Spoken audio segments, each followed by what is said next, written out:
तुम अकेले कमरे में क्या कर रहे थे? हमें कभी कभी थोड़ा सा जुगाड़ करना पड़ता है। तुम्हारे चाचा घर पे नहीं है, तुम ऐसे काम मत किया करो। तुम्हें पता है मैं घर पे अकेली होती हूँ। अगर तुम ऐसे काम करोगे तो मेरा क्या होगा? चाची, घबराने की कोई बात नहीं। अगर चाचा घर पर नहीं भी हैं तो मैं आपके साथ हूं ना। अगर रात को आप अकेली हो और चाचा घर पर ना हो तो आप बस मुझे बता दिया करिए, मैं मदद के लिए आ जाऊंगा। ठीक है, जब चाचा घर पर नहीं होंगे तो मैं तुम्हारे पास आ जाऊंगी। चाची, आज चाचा घर पर नहीं है। आज आप थोड़ी देर के लिए मेरे पास आ जाएं। ठीक है, मैं थोड़ी देर बाद तुम्हारे पास आ जाऊंगी, तो मेरा इंतजार कर लेना। एक दिन आरव अपने कमरे में खिड़कियां दरवाजे बंद करके कुछ गलत हरकत कर रहा था। उसने अंदर से कुंडी लगाना भूल गया था। अचानक नंदिनी चाची कमरे में घुस आई। आरव ने नंदिनी चाची को किस अंदाज में अपने जाल में फंसाया, वो अंदाज किसी भी औरत का घमंड चूर चूर कर सकता था। जैसे ही नंदिनी चाची अंदर आईं और आरव को उस हाल में देखा, वो सन्न रह गईं। जब आरव बाहर आया तो चाची ने पूछा, आरव अंदर कर क्या रहे थे? आरव ने बेफिक्री से कहा, चाची आपको तो सब पता ही है, अब मेरे मुंह से क्या सुनना चाहती हैं? नंदिनी चाची बोली, वो सब ठीक है, पर मुझे देखकर थोड़ी शर्म तो कर लेते। आरव ने मुस्कुराते हुए कहा, मुझे क्या पता था आप इसी वक्त कमरे में आ जाएंगी। वैसे भी मैं कुछ गलत तो कर नहीं रहा था। चाची ने थोड़ा सख्त लहजे में कहा, बात वो नहीं है, शायद तुम समझते नहीं। इस तरह कोई जवान औरत किसी लड़के को देखकर बहक जाती है। आरव ने तपाक से जवाब दिया, तो चाची आप भी कर लिया करे। नंदिनी चाची चौंकी, कर तो लूं, पर तेरे अंकल हैं तब ना। आरव ने हंसते हुए कहा, तो चाची मैं आपकी मदद कर दूंगा, मेरे पास आ जाया करें। चाची ने बनावटी गुस्सा दिखाया, ज्यादा बकवास मत करो वरना सब अंकल को बता दूंगी। अरे चाची मैं वो सारे काम कर सकता हूँ। चाची गुस्से में बोली, तेरा दिमाग खराब हो गया है क्या? उससे पहले कि चाची और कुछ कहती, आरव वहां से भाग गया। नंदिनी चाची घमंडी जरूर थीं, पर बेहद खूबसूरत थीं। आरव हमेशा उन्हें घूरता रहता था। अगर नंदिनी चाची नजरें मिलाती तो वो फौरन नजरें फेर लेता। अंकल आरव को अपने बेटे से भी ज्यादा प्यार करते थे। नंदिनी चाची कभी कभी ऐसे कपड़े भी पहना करती थीं कि 32 की उम्र में भी 25 की लगती थीं। आरव उन्हें बहलाना फुसलाना चाहता था, पर हिम्मत नहीं पड़ रही थी, इसलिए उसने चाची को देखकर भी शर्म नहीं की। अब वो सोच रहा था, चलो आज चाची ने देख ही लिया, घर में हम दोनों ही ज्यादातर रहते हैं, आज दिल की बात कह ही देता हूँ, अब सही वक्त है। मजाक मजाक में उसने कहा, अगर मेरी बीवी होती ना तो एक दिन भी बाहर नहीं सोता, रात को बीवी के पास ही रहता, बीवी के साथ ऐसे करता फिर वैसे करता। वो 22 साल का जवान लड़का था। नंदिनी चाची बेहद हसीन थीं और आरव के साथ खूब हंसी मजाक करती थीं। दोनों दोस्तों जैसे रहते थे। एक बार रात को आरव ने चुपके से अंकल चाची के कमरे में झांका। दोनों पति पत्नी पूरी जान लगाकर अपना हक अदा कर रहे थे।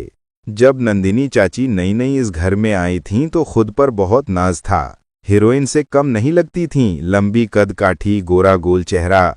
जब वो आरव को देखतीं तो उनकी निगाहें उसके सीने को चीरते हुई गुजर जाती थीं। शुरू में आरव बात करने का बहाना ढूंढता रहता, पर चाची मुंह ही नहीं लगाती थीं। तभी से आरव समझ गया था कि नंदिनी चाची के अंदर खूबसूरती का घमंड भरा है। अंकल नोएडा में कंपनी में काम करते थे, घर से 55 किलोमीटर दूर। लौटते लौटते आधी रात हो जाती, कभी कभी आते ही नहीं। ज्यादा काम होने पर कई कई दिन वहीं रुक जाते। जब अंकल नहीं आते, नंदिनी चाची अकेले अपने कमरे में रहती। आरव ने कई बार देखा कि चाची गैर मर्दों से बातें करती हैं। उसे लगता था अंकल आधी रात को आते हैं, कभी कभी आते ही नहीं, तो चाची की ख्वाहिशें पूरी नहीं हो पाती होंगी। ये बात वो अच्छे से समझ चुका था। एक सुबह आरव ने देखा चाची बहुत उदास लग रही हैं। चाची क्या हुआ, आप इतनी मायूस क्यों हैं? मेरी तबीयत ठीक नहीं है। आरव ने चाय बनाई, दवाई लाकर दी। दवाई खाकर चाची अपने कमरे में चली गईं।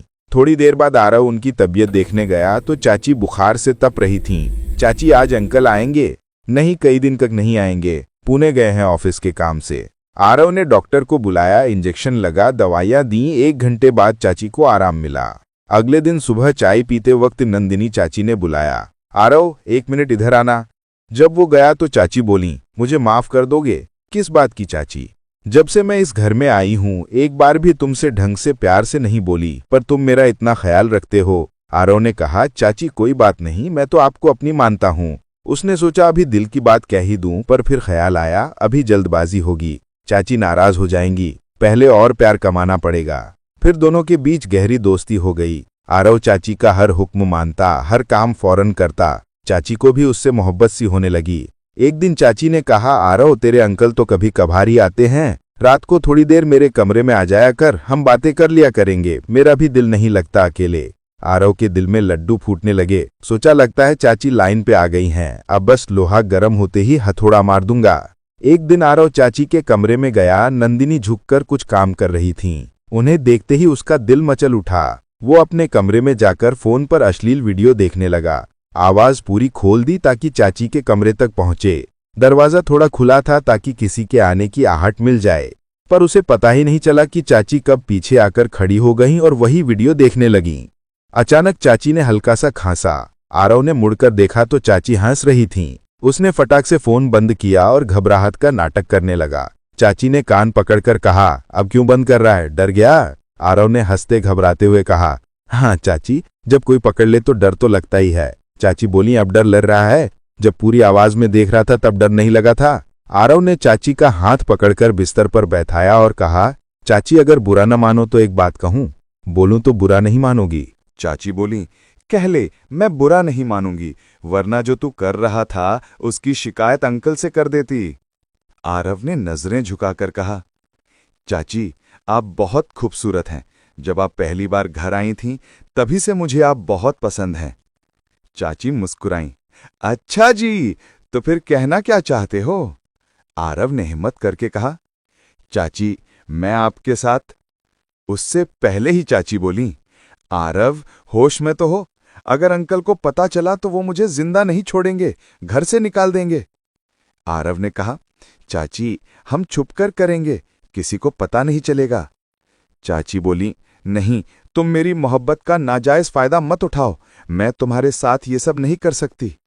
आरव ने वादा किया, चाची कसम खाता हूं, सिर्फ हम दोनों को पता होगा। चाची ने फिर ऐतराज जताया, पर मैं तुम्हारी चाची हूं। तो क्या हुआ, आजकल ये सब आम है, अंकल भी तो करते हैं, मुझे पता है उनके भी बाहर अफेयर हैं। चाची ने तल्खी से कहा, झूठ मत बोल, तेरे अंकल आधी रात को थके हारे आते हैं, मुझे भी ढंग से खुश नहीं कर पाते, दूसरी औरतों के साथ कहां से करेंगे? आरव ने मौका देखा और कहा, चाची मैं जानता हूं आप बनावटी खुशी दिखाती हैं, मैं आपको असली खुशी दूंगा। ये सुनते ही चाची का चेहरा लटक गया। फिर धीरे से बोली, सच कह रहे हो ना तू, टाइम पास ही हो रहा है, अंकल मुझे वो खुशी नहीं दे पाते, रोज बहाना बनाकर सो जाते हैं, मुझे उनकी परवाह ही नहीं, बस अपना मतलब निकालते हैं। आरव को मजा आने लगा। उसने चाची का हाथ पकड़ा, चाची ने भी जोर से खींचा। आरव समझ गया, अंदर से चाची भड़क रही हैं। चाची बोली, तू भोला है, मैंने कभी तेरी तरफ ध्यान ही नहीं दिया। आरव ने कहा, अब दूंगा ना पूरा ध्यान।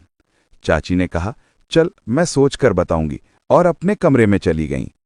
आरव को लगा आज काम बन जाएगा था, पर चाची का अचानक जाना बुरा लगा।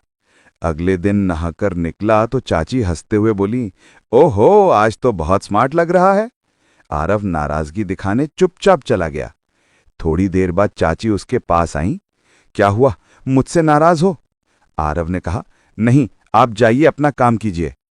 चाची चुप खड़ी रहीं। आरव दिल्ली चला गया। शाम को लौटा तो चाची घर पर थीं। चाची ने प्यार से बुलाया पर आरव बेरुखी से अपने कमरे में चला गया। खाने की टेबल पर चाची मुस्कुरा मुस्कुराकर मनाने की कोशिश कर रही थी। अंकल जल्दी खाकर बाहर चले गए। उन्हें पूरा भरोसा था अपनी बीवी और भतीजे पर। उन्हें क्या पता घर लूटने वाला कोई और नहीं, उनका अपना भतीजा आरव था।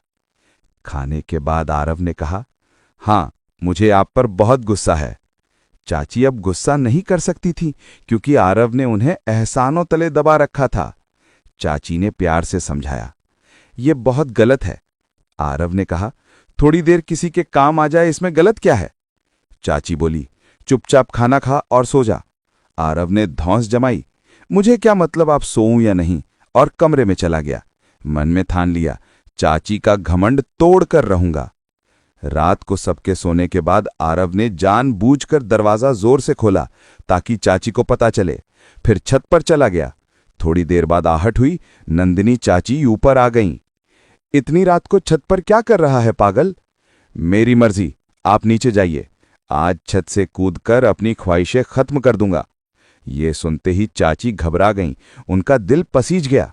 उन्होंने आरव का हाथ पकड़ा और समझाया, अभी अंकल घर पर हैं, 2 दिन रुक जा, मैं तुझे मौका जरूर दूंगी। जो तू करना चाहता है एक दिन कर लेना, बस एक बार। उसके बाद दोबारा कभी नहीं कहना, वादा कर। आरव ने वादा कर लिया। सुबह चाची से पूछा, कब होगा? बता दूंगी। उसी वक्त अंकल आए और बोले, मैं 15 दिन के लिए चेन्नई जा रहा हूं। आरव बेटा, घर की जिम्मेदारी तेरी है, नंदिनी का पूरा ख्याल रखना। आरव ने कहा, अंकल आप बेफिक्र रहिए, मैं घर भी संभाल लूंगा और चाची का हर तरह से ख्याल रखूंगा। अंकल चले गए। घर लौटते ही नंदिनी चाची अंकल के जाने का गम मना रही थीं, रो रही थीं। आरव ने पूछा, चाची क्यों रो रही हैं? तेरे अंकल पहले ही कभी कभाड़ आते थे, अब 15 दिन के लिए चले गए। आरव ने उन्हें गले लगाया और कहा, चाची मैं हूं ना आपके साथ। फिर बिना कुछ कहे सुने आरव ने शुरुआत कर दी। नंदिनी चाची भी पूरी तरह तैयार थीं। अब कोई एतराज नहीं था। दोनों ने आंखें बंद कर लीं और एक दूसरे में डूब गए। जो काम अंकल हमेशा अधूरा छोड़ देते थे, आज आरव ने पूरा किया। पूरी रात दोनों ने अपनी सारी ख्वाहिशें पूरी की। जब नींद खुली तो शाम के 4 बज चुके थे। जो नंदिनी चाची हमेशा उदास रहती थीं, आज चहकती चिड़िया की तरह घर में फुदक रही थीं।